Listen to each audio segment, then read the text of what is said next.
¿Alguna vez has mirado un pedazo de barro en las manos de un alfarero? Desde fuera, solo vemos presión, giros y movimientos que parecen no tener sentido. El barro gira, se estira, a veces parece que se va a romper. Pero el alfarero no improvisa. Él ya tiene en su mente la vasija que va a crear. Así, mis queridos hermanos y hermanas, es nuestra vida a los ojos de Dios. ¿Cuántas veces nos ha pasado? Estamos en medio de un momento difícil, algo no sale como esperábamos, una puerta se cierra, un sueño se retrasa. Y en ese instante, en nuestra pequeña perspectiva humana, solo vemos caos. Nos preguntamos, ¿por qué, Señor? ¿Por qué esto me pasa a mí? Hoy quiero que nos detengamos juntos en una verdad que es un ancla para el alma. Una verdad que, si logramos meterla en lo profundo del corazón, cambiará por completo nuestra manera de caminar. Y es que, aunque nosotros solo vemos el hilo revuelto de nuestra historia, Dios ve el tapiz completo. Él no es un Dios de accidentes, ni de casualidades. Como dice el profeta Isaías, Él es el que anuncia lo por venir desde el principio. No hay sorpresas para Él.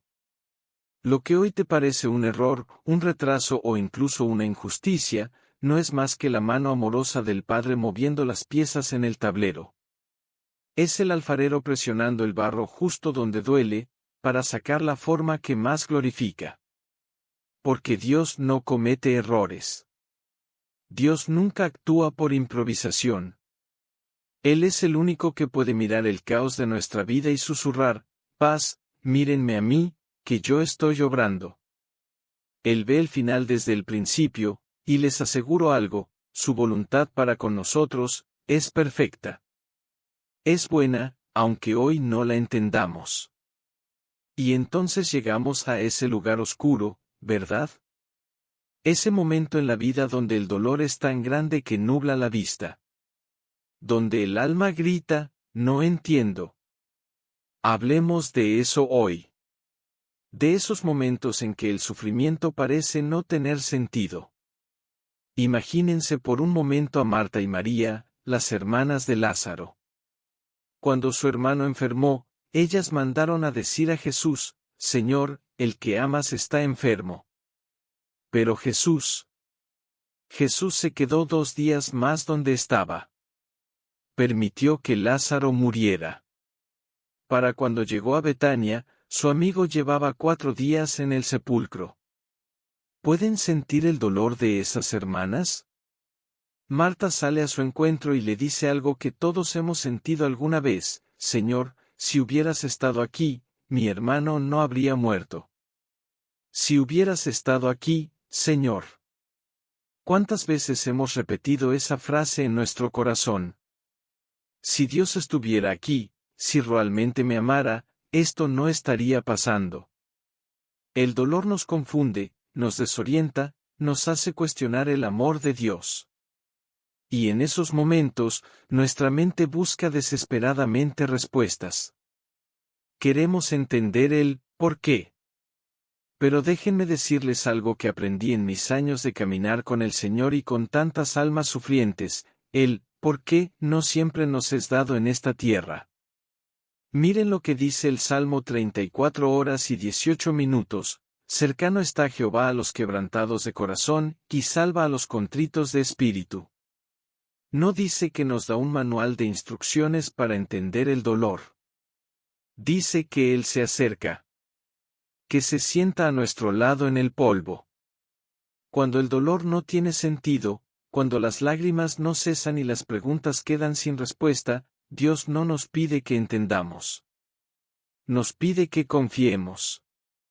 Como Job, que perdió todo, y en medio de su confesión pudo declarar, aunque Él me matare, en Él esperaré. Porque el dolor, mis queridos hermanos, no es el final de la historia. Romanos 8:28 nos recuerda, y sabemos que a los que aman a Dios, todas las cosas les ayudan a bien. Lean bien, no dice, algunas cosas, ni, las cosas buenas. Dice, todas las cosas. Incluso el dolor. Incluso lo que no entendemos. Dios usa el sufrimiento como el escultor usa el cincel. Duele cuando golpea la piedra, pero está sacando una obra maestra. Está formando nuestra alma. Está quebrantando nuestro orgullo. Está acercándonos más a Él. Porque en el fondo, cuando todo lo demás falla, cuando las explicaciones se acaban y los consuelos humanos no alcanzan, nos queda Él. Y créanme, tenerlo a Él es suficiente. No digo que sea fácil. No pretendo minimizar tu dolor con frases hechas.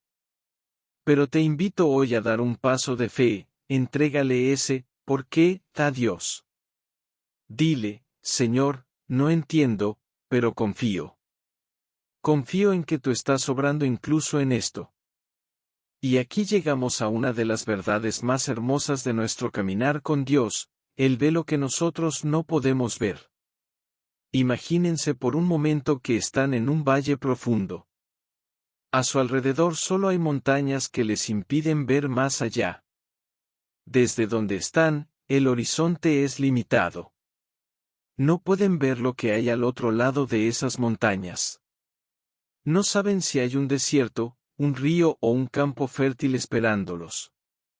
Así somos nosotros en esta vida.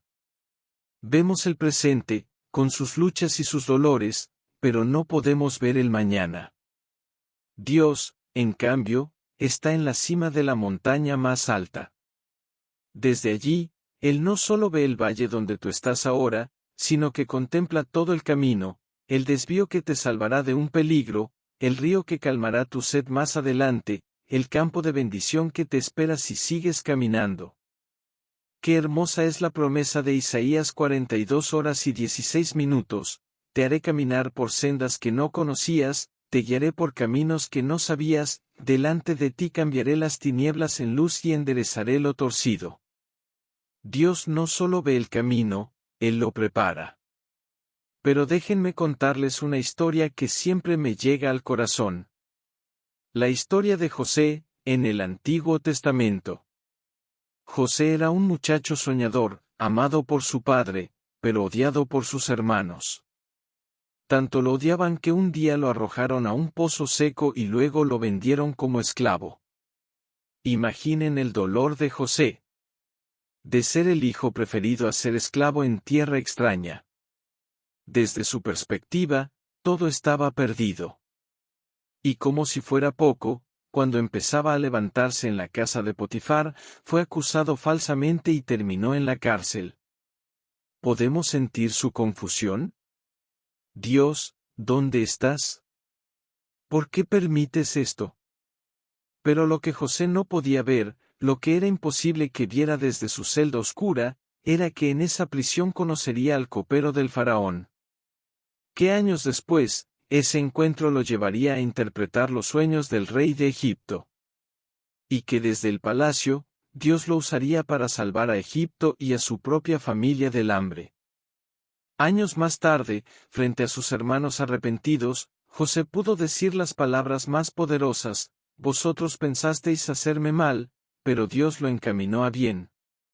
¿Lo entienden?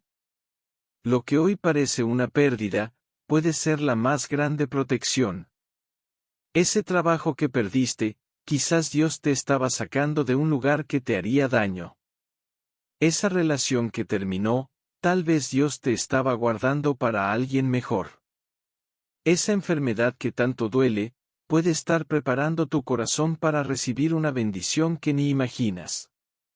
Dios trabaja en dimensiones que nuestros ojos no alcanzan a comprender. Como dice 1 Corintios 2:9, cosas que ojo no vio, ni oído oyó, ni han subido en corazón de hombre, son las que Dios ha preparado para los que le aman. Hoy quiero invitarte a levantar la mirada. No te quedes atrapado en lo que ves ahora. Confía en que el que comenzó en ti la buena obra, la perfeccionará hasta el día de Jesucristo. Dios no solo ve tu presente, Él ya está en tu futuro, preparando el camino. Y ahora, mis queridos hermanos, adentrémonos en el misterio más profundo de nuestra fe, el propósito oculto detrás del sufrimiento. ¿Han visto alguna vez trabajar a un orfebre? Toma el oro en bruto y lo pone al fuego. El metal resiste, pero al calor intenso, las impurezas comienzan a subir a la superficie. Entonces el artesano retira la escoria y vuelve a poner el oro al fuego. Una y otra vez, hasta que puede ver su propio rostro reflejado en el metal purificado. Así trabaja Dios con nosotros. Cuando viene el sufrimiento, cuando el fuego de la prueba arde a nuestro alrededor, es fácil sentirnos abandonados. El enemigo susurra a nuestro oído, ¿ves? Dios te ha dejado. Si te amara, no permitiría esto. Pero nada más lejos de la verdad. Escuchen lo que dice 1 Pedro 1, 6-7, en lo cual vosotros os alegráis, aunque ahora por un poco de tiempo, si es necesario, tengáis que ser afligidos en diversas pruebas, para que sometida a prueba vuestra fe, mucho más preciosa que el oro, el cual aunque perecedero se prueba con fuego, sea hallada en alabanza, gloria y honra cuando sea manifestado Jesucristo. El sufrimiento no es señal de abandono. Es señal de transformación. Dios permite la prueba no porque disfrute vernos sufrir, sino porque nos ama demasiado para dejarnos como estamos. Él nos ve no como somos hoy, sino como podemos llegar a ser, santos forjados en el fuego del amor divino.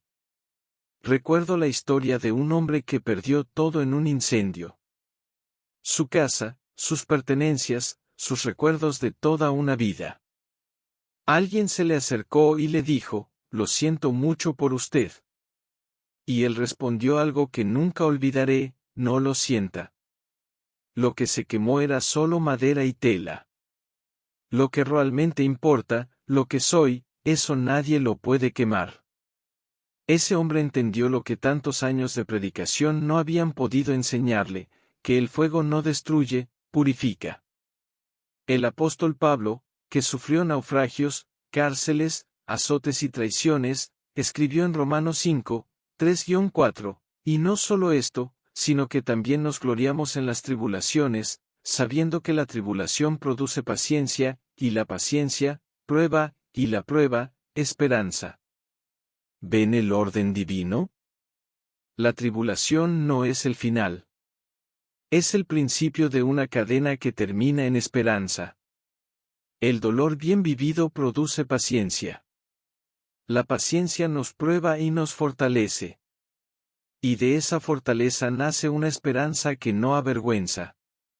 Dios no desperdicia nada. Mucho menos tu dolor.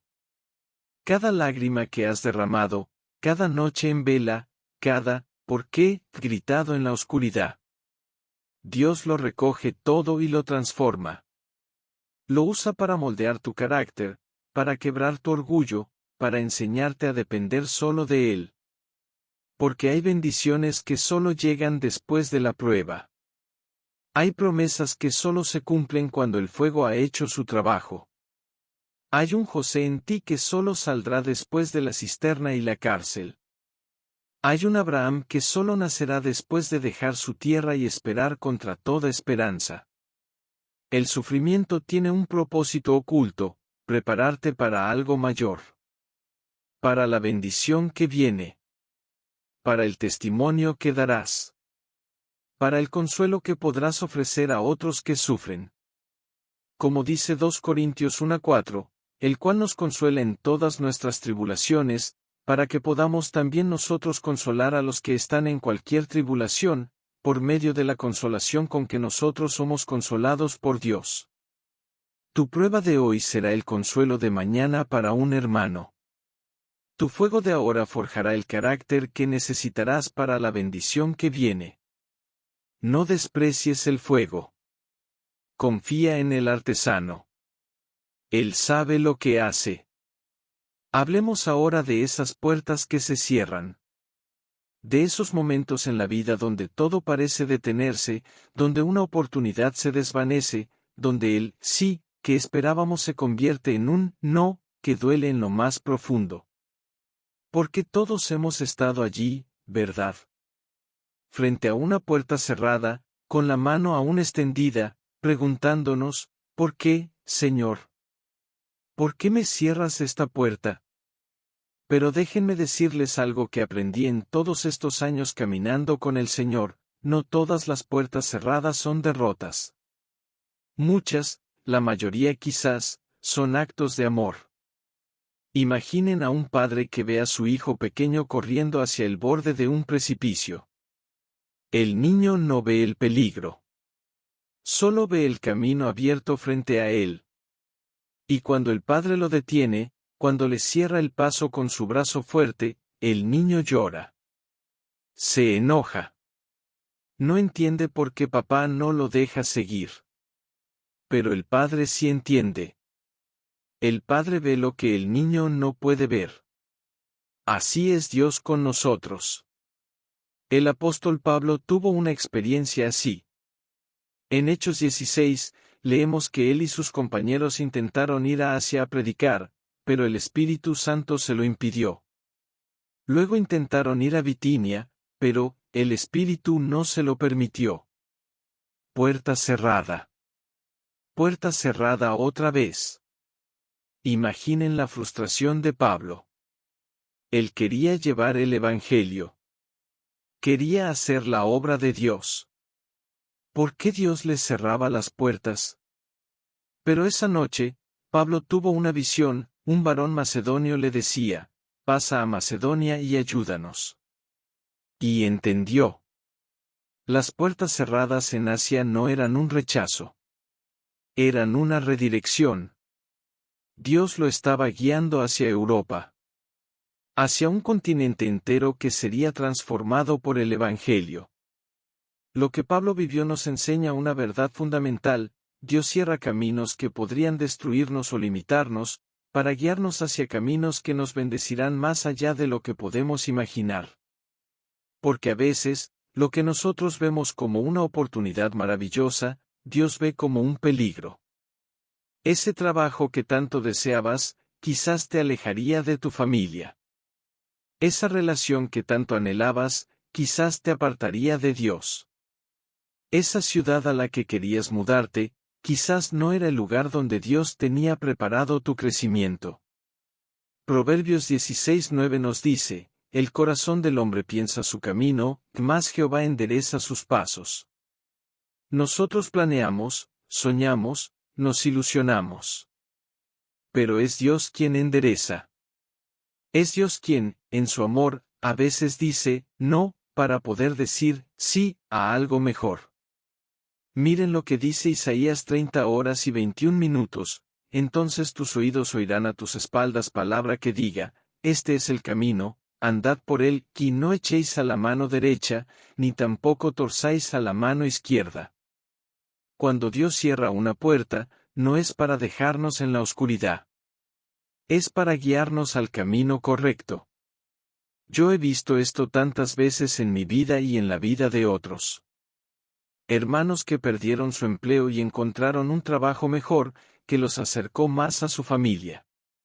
Jóvenes que terminaron una relación y años después conocieron a la persona que Dios tenía para ellos, con la que hoy sirven al Señor.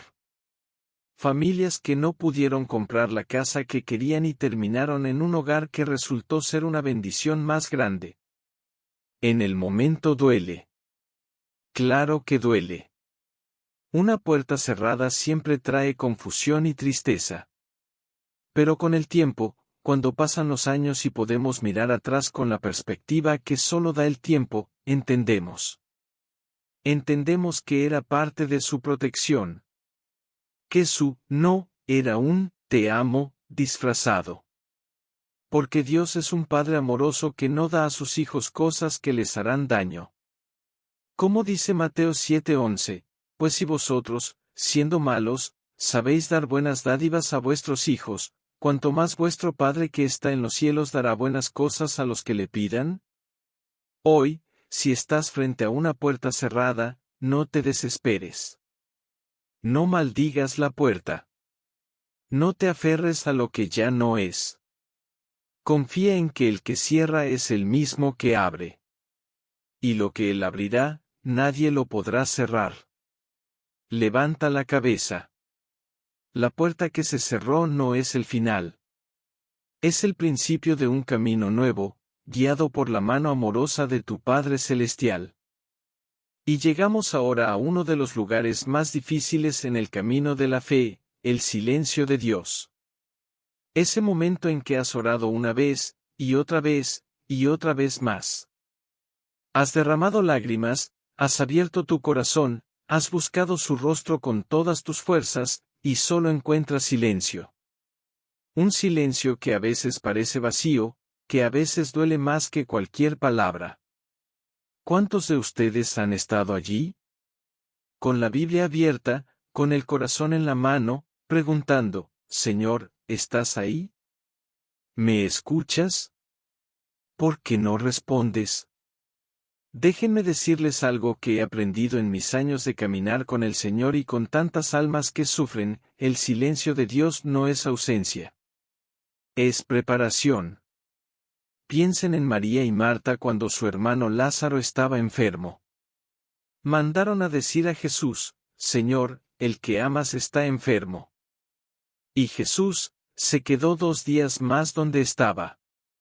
2 días de silencio. 2 días donde el cielo parecía vacío. 2 días donde la enfermedad avanzó y la muerte llegó.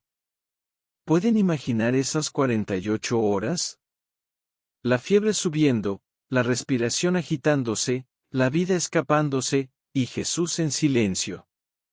¿Cuántas preguntas habrán cruzado por sus mentes? ¿Cuántas dudas habrán asaltado sus corazones? Pero cuando Jesús llegó, cuando Lázaro llevaba 4 días en el sepulcro, hizo algo que no habría sido posible si hubiera llegado antes. Resucitó a un muerto. La gloria de Dios se manifestó de una manera que nunca habrían visto si el silencio no hubiera precedido al milagro.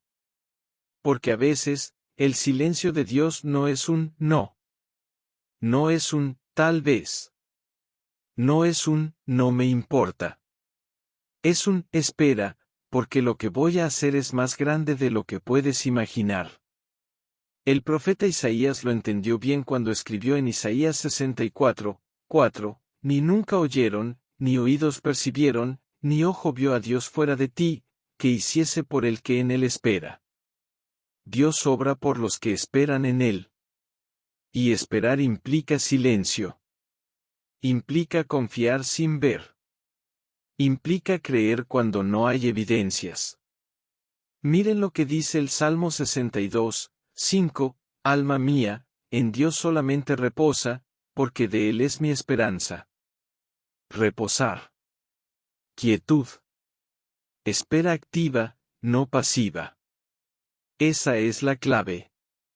Cuando Dios guarda silencio, no significa que esté inactivo. Todo lo contrario. Es en el silencio donde más profundo está trabajando. Como la semilla que germina bajo la tierra, no la vemos, no la oímos, pero está creciendo. Como el alfarero que moldea el barro en silencio, no hace ruido, pero sus manos están dando forma. El silencio de Dios fortalece nuestra fe porque nos quita las muletas. Cuando no tenemos respuestas, cuando no sentimos su presencia, cuando todo está oscuro, entonces nuestra fe deja de depender de emociones y evidencias, y aprende a depender solo de la confianza en quien es fiel. Job pasó por eso. Perdió todo, y cuando clamó a Dios, el cielo permaneció en silencio durante largos capítulos de su historia. Pero al final pudo decir, de oídas te había oído, mas ahora mis ojos te ven. El silencio lo llevó a una revelación más profunda. Y Jesús mismo, en la cruz, experimentó el silencio del Padre. Dios mío, ¿por qué me has desamparado?, fue su grito. Y el cielo cayó. Pero de ese silencio vino la redención de la humanidad. Hoy, si estás en medio del silencio de Dios, quiero decirte algo, no estás solo. No estás abandonado.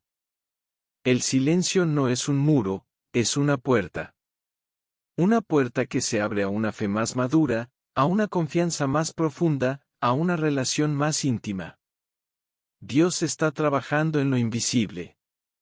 Está preparando lo que aún no puedes ver. Está tejiendo en la oscuridad el tapiz que en la luz admirarás. Como dice Lamentaciones 3, 25-26, bueno es Jehová a los que en él esperan, al alma que le busca. Bueno es esperar en silencio la salvación de Jehová.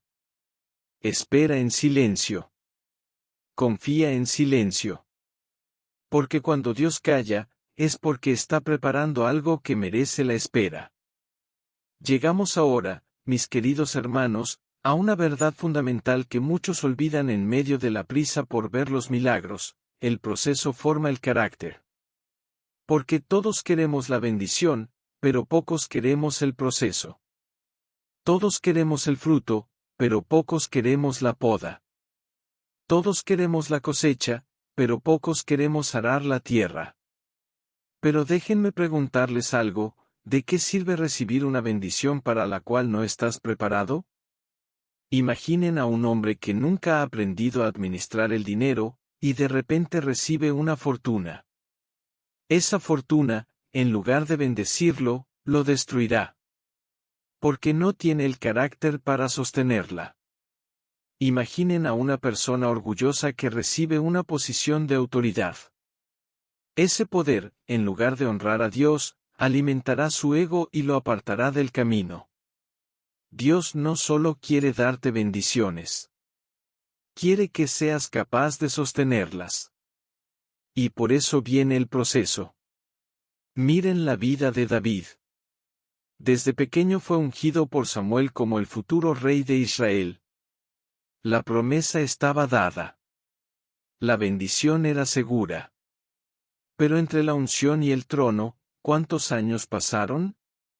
Años de persecución. Años huyendo de Saúl.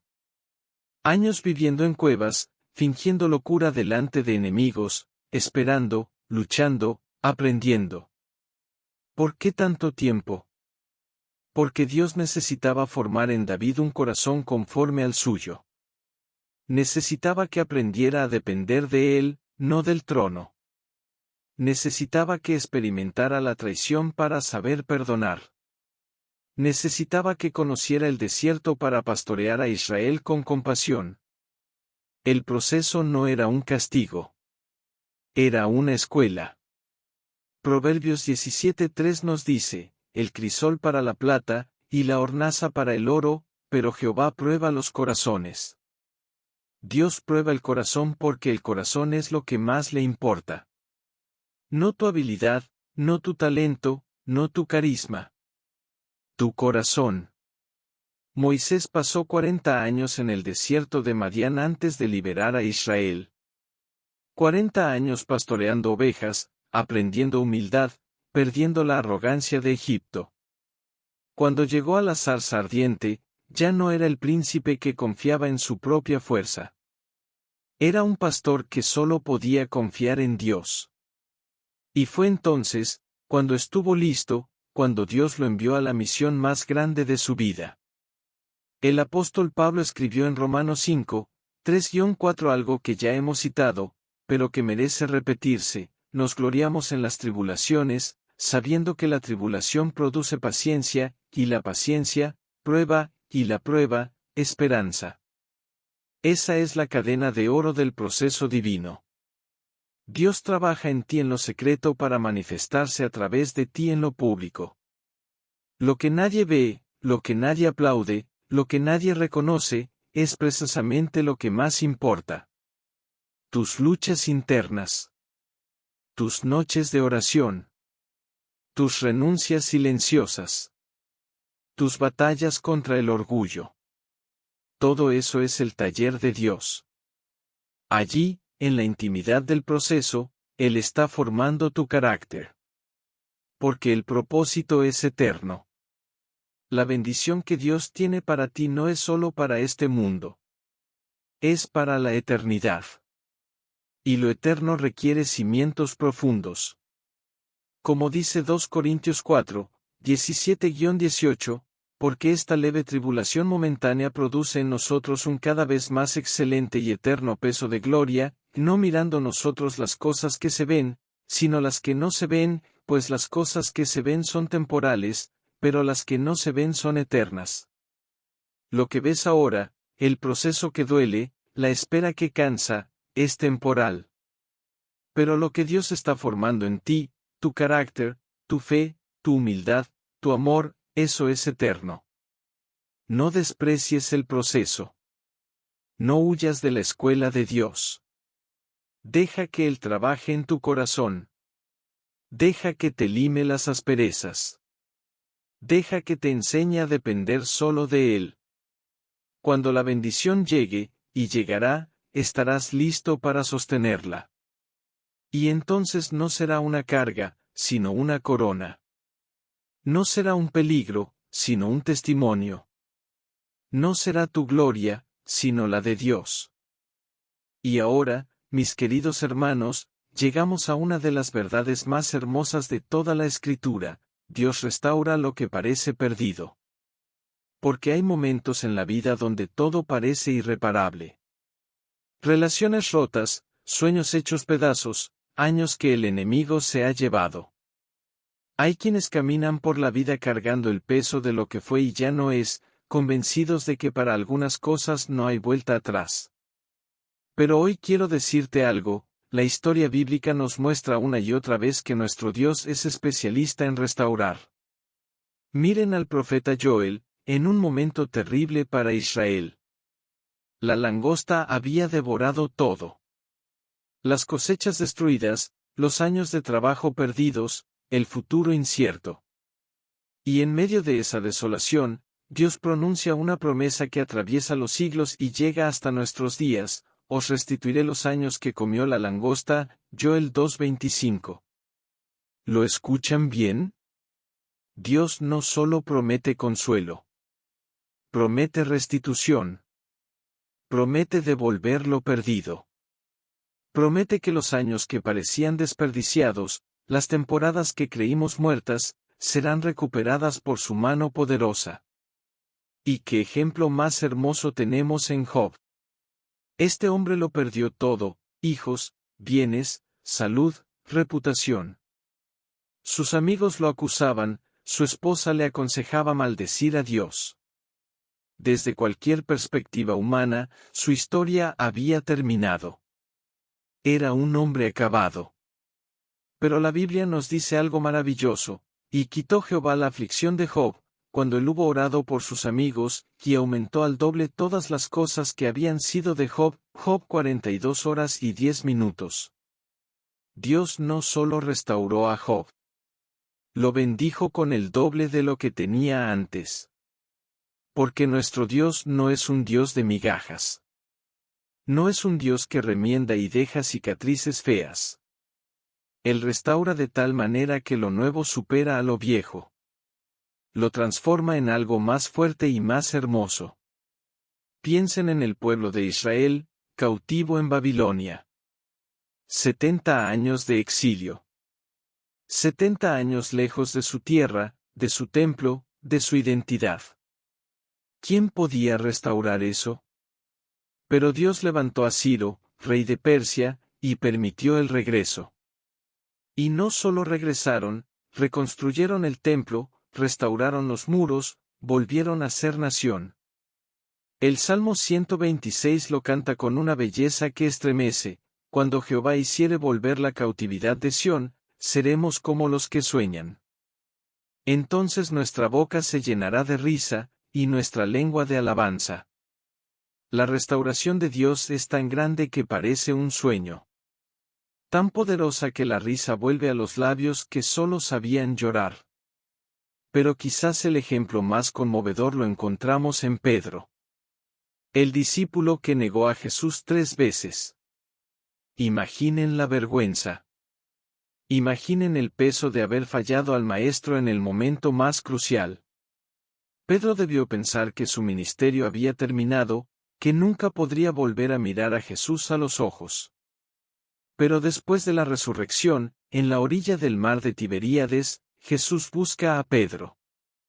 Y 3 veces le pregunta, ¿me amas? 3 veces, como 3 fueron sus negaciones. Y 3 veces le dice, apacienta mis ovejas. Jesús no solo restaura a Pedro, lo comisiona. Lo levanta. Lo pone al frente de su iglesia. Eso es lo que hace nuestro Dios, no desecha lo quebrado. No tira al barro cuando se rompe la vasija. Él toma los pedazos, los une con su amor, y crea algo nuevo, algo más hermoso, algo que refleja su gloria. Como dice 2 Corintios 5:17, de modo que si alguno está en Cristo, nueva criatura es, las cosas viejas pasaron, que aquí todas son hechas nuevas. No mejoradas. No reparadas. Nuevas. Hoy, si hay algo en tu vida que parece perdido, que parece irreversible, que parece muerto, escucha esta voz, Dios puede restaurarlo. Tu matrimonio, si se lo entregas. Tus finanzas, si confías en Él. Tu salud, si Él lo permite. Tu alegría, siempre. Porque Él es el Dios de la resurrección.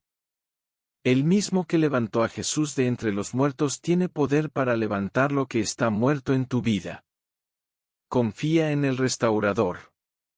Entrégale los pedazos rotos. Y prepárate para ver cómo su amor transforma tu ruina en gloria. Ahora, mis queridos hermanos, a una de las pruebas más difíciles en la vida del creyente, la espera. Porque esperar duele. Duele cuando oras y no ves respuestas. Duele cuando el tiempo pasa y las promesas tardan. Duele cuando ves a otros avanzar mientras tú pareces estancado. Duele cuando el reloj biológico corre, cuando las oportunidades se cierran, cuando los años se acumulan y el «hasta cuándo, Señor», se vuelve un suspiro constante. Pero hoy quiero decirte algo que necesitas escuchar, la espera no es un vacío en el plan de Dios. La espera es parte del plan. Miren a Abraham. Dios le prometió un hijo cuando tenía 75 años. Pero Isaac nació cuando Abraham tenía 25 años de espera.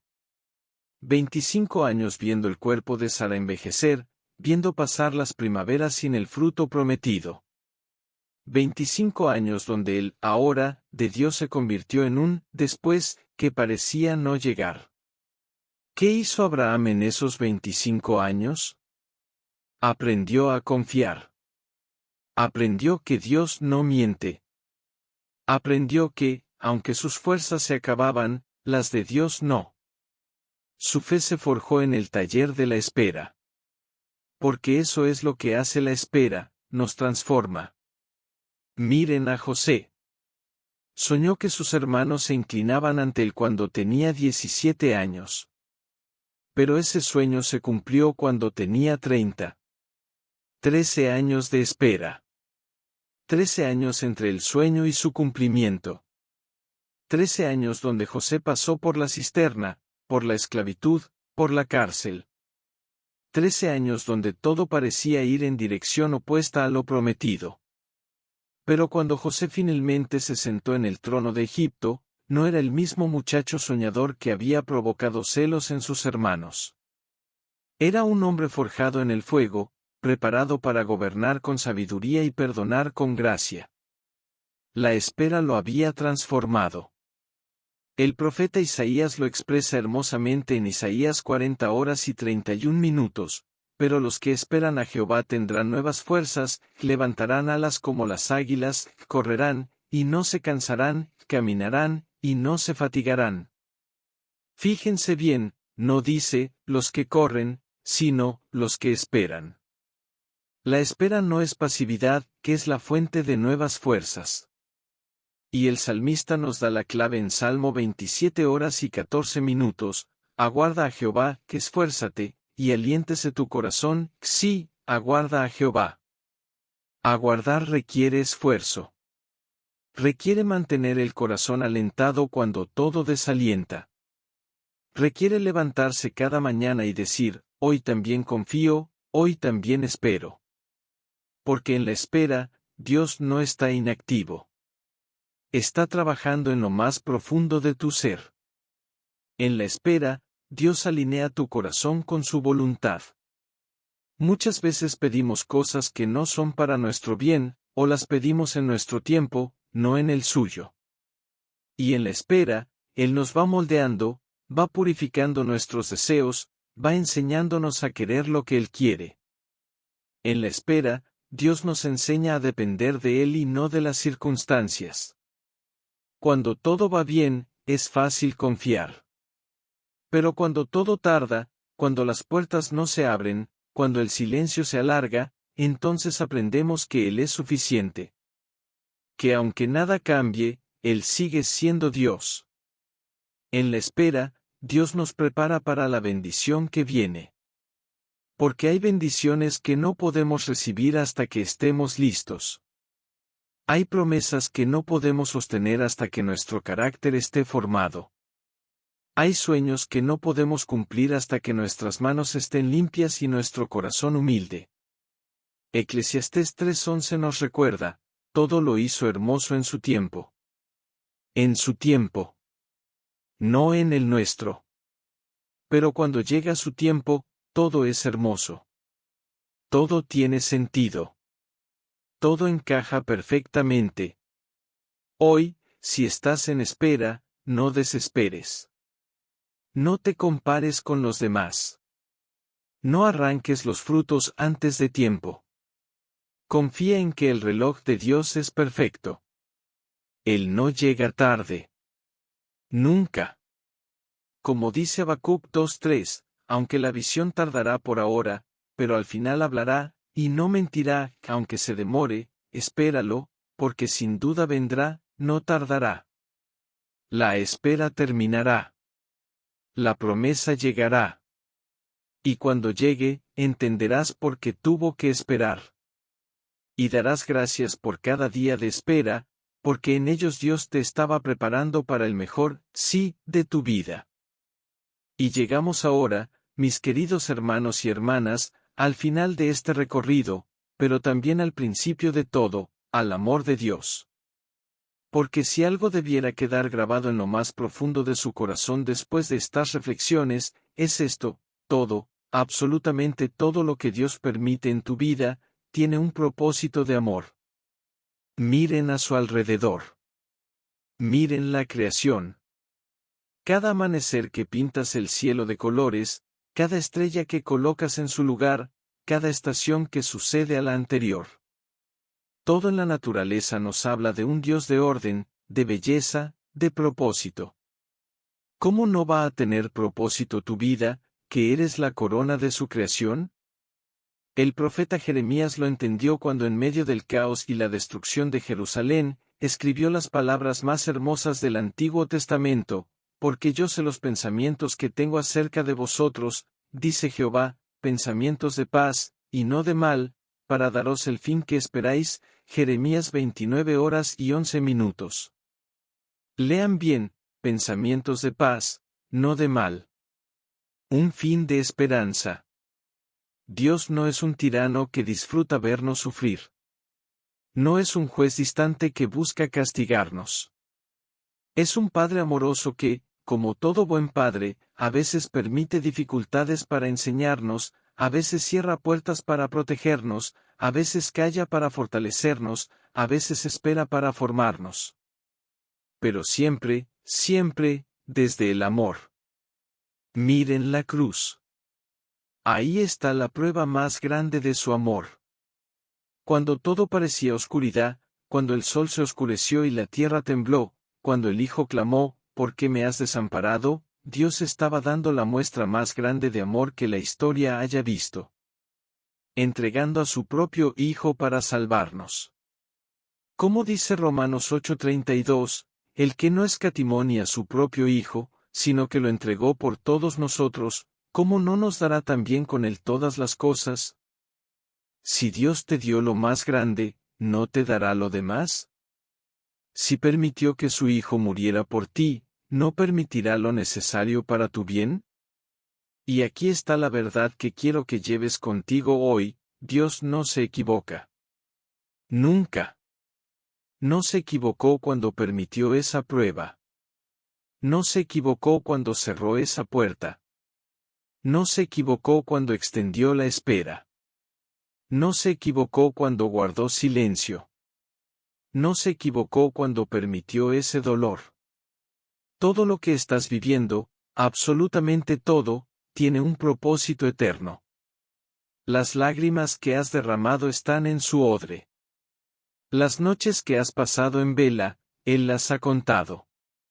Las oraciones que has elevado, están guardadas como incienso en su trono. Nada se pierde. Nada es en vano. Dios está tejiendo un tapiz. Desde abajo, desde tu perspectiva, solo ves hilos sueltos, nudos, colores que no combinan, diseños que no entiendes. Pero desde arriba, desde la perspectiva eterna, se está formando una obra maestra.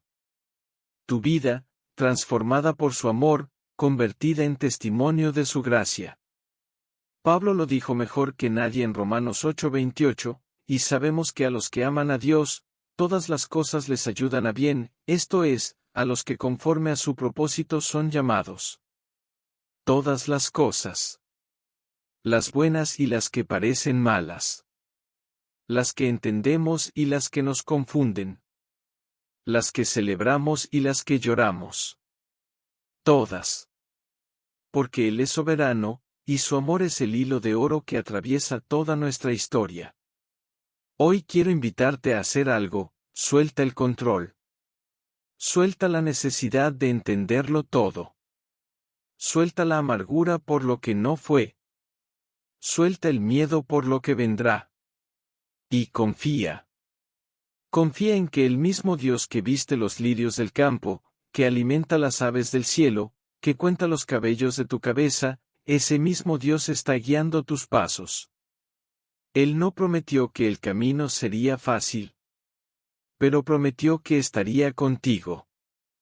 He aquí yo estoy con vosotros todos los días, hasta el fin del mundo. Mateo 28:20. Cuando no entiendas el camino, mira al caminante. Cuando no veas la salida, mira al que abre puertas. Cuando sientas que todo está perdido, mira al que resucita muertos. Porque Él es el Alfa y la Omega, el principio y el fin. El que comenzó en ti la buena obra, la perfeccionará hasta el día de Jesucristo. Queridos hermanos, al terminar esta reflexión, quiero que se lleven esto en el corazón: Dios los ama con amor eterno. Cada página de su vida está escrita con tinta de gracia. Cada capítulo, incluso los que duelen, tienen un propósito en la historia eterna que Él está escribiendo con ustedes. Hoy, pase lo que estés pasando, quiero que levantes la cabeza. Que seques tus lágrimas. Que tomes la mano del Padre y le digas: no entiendo, pero confío. No veo, pero te sigo. Duele, pero te amo. Porque al final, cuando todo pase, cuando esta vida terrenal termine y estemos frente a frente con Él, veremos que cada paso valió la pena. Que cada lágrima fue semilla. Que cada espera fue escuela. Que cada puerta cerrada fue protección. Que cada silencio fue preparación. Y entonces caeremos de rodillas y diremos: grande y maravillosa son tus obras, Señor Dios Todopoderoso. Justos y verdaderos son tus caminos. Que la paz de Dios, que sobrepasa todo entendimiento, guarde sus corazones y sus pensamientos en Cristo Jesús. Amén. Y si esta reflexión habló a tu corazón, quiero invitarte a hacer algo ahora mismo. Escribe en los comentarios: Dios tiene un propósito en mi vida, como un acto de fe y confianza. También te invito a darle like a este video y compartirlo con alguien que esté pasando por un momento difícil. Tal vez Dios quiere usarte como instrumento para llevar esperanza a otra persona. Y si deseas seguir fortaleciendo tu fe cada día, suscríbete a este canal. Aquí encontrarás palabras que alimentan el alma, fortalecen el espíritu y te recuerdan que Dios siempre está contigo. Nunca olvides esto. Dios no se equivoca. Él está obrando en tu vida, incluso ahora mismo. Que Dios te bendiga.